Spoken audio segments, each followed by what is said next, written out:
Bonsoir et bienvenue dans Une minute, un livre. Je vous parle ce soir de cet ouvrage, Fragile liberté, les droits des LGBT+, dans le monde, révolution et contre-révolution, de Jean-Marc Berton, nommé ambassadeur pour les droits des personnes LGBT+, en 2022, aux éditions Grasset, fin 2025.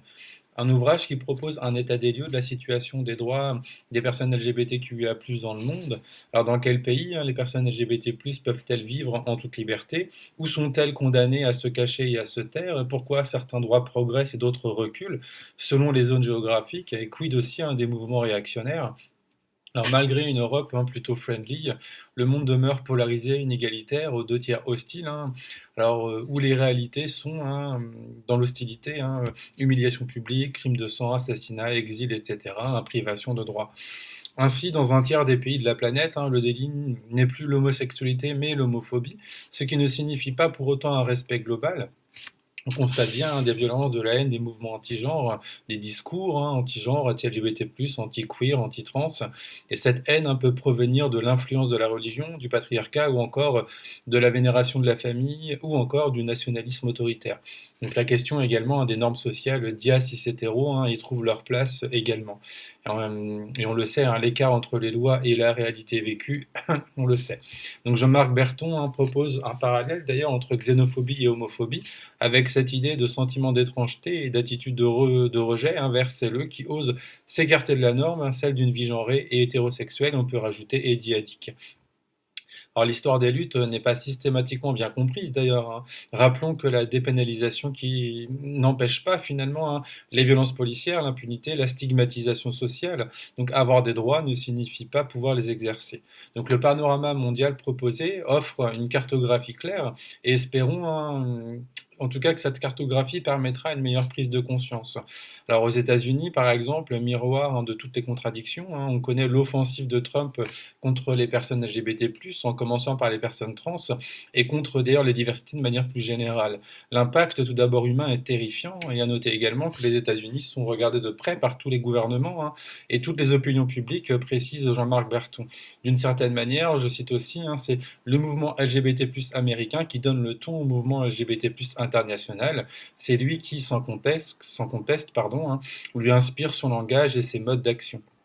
Alors Jean-Marc Berton évoque également cette nouvelle croisade anti-LGBT+, de la Russie, mais également toute la question du Sud, l'Afrique au mille visages, l'Amérique latine progressiste, les nouvelles frontières de l'Asie, ou encore cette Europe gay-friendly dont on a commencé à parler. Donc cette Europe, rappelle Jean-Marc Berton, vient de loin, une terre d'élection du christianisme et berceau de l'État moderne, et surtout un des pires espaces de répression anti-LGBT+, pendant des siècles. Aujourd'hui, l'Europe est le seul continent qui, dans sa totalité, a dépénalisé l'homosexualité. Et plus, on connaît les lois sur les crimes et les discours de haine. Mais ces lois se heurtent aux difficultés d'application. Il ne s'agit pas, bien évidemment, de nier les ombres au tableau. Alors, les rhétoriques anti-genre et anti-trans prennent du terrain.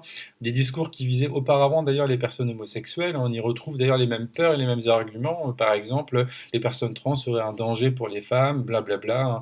Et tout le côté de l'enfance, on le sait aussi. Donc ces rhétoriques anti-LGBT+, circulent d'ailleurs d'un pays à l'autre, souvent avec les mêmes mots, les mêmes peurs et les mêmes fake news surtout. On est en pleine désinformation. On observe du coup un recul des droits dans un certain nombre de pays européens, des droits des personnes trans, dans un certain nombre de pays européens et américains, et le retour au pouvoir de Trump a donné lieu à une escalade anti-trans. Alors, quelques exemples donne Jean-Marc Berton, suppression de la possibilité de s'auto-identifier et de choisir un indicateur de genre neutre sur les documents fédéraux, interdiction de servir dans l'armée, restriction dans le sport, les prisons, les hébergements d'urgence, limitation de l'accès aux soins de transition pour les mineurs, fin des programmes de diversité et d'inclusion, et j'en passe. Donc c'est vraiment ici un point route nécessaire pour cesser de détourner le regard. Malgré des avancées, les inégalités et les privations de droits humains sont encore des réalités terribles. Alors poursuivons les demandes des assos, notamment en France, avec l'idée d'une dépénalisation universelle de l'homosexualité, d'une défense de l'Europe comme sanctuaire pour les personnes LGBT+, et une protection des personnes trans qui deviennent finalement le nouveau bouc émissaire. Donc les avancées viennent rarement des États seuls, elles sont portées par, on le sait, par un militantisme souvent local, mais pas que, et d'ailleurs souvent au prix de risques énormes de sa santé et de sa sécurité. Enfin, Jean-Marc Berton rappelle eh bien, le rôle des actrices internationales, internationaux, des organisations donc, internationales comme l'ONU, le Conseil de l'Europe, dont on vient de parler, des leviers diplomatiques, mais aussi tout en pointant les limites. Rappelons que bien, les droits humains, ce sont les mêmes droits fondamentaux universels qui s'appliquent à tous les êtres humains, quel que soit leur genre, leur orientation sexuelle, leur identité de genre, etc. Ce livre rappelle donc que les droits ne sont jamais acquis, mais toujours défendus ou attaqués. Voilà, je vous souhaite vraiment de découvrir cet ouvrage et de le partager autour de vous, voilà, et de faire un point autour de vous pour les personnes qui méconnaissent en tout cas la question des droits des personnes LGBT+.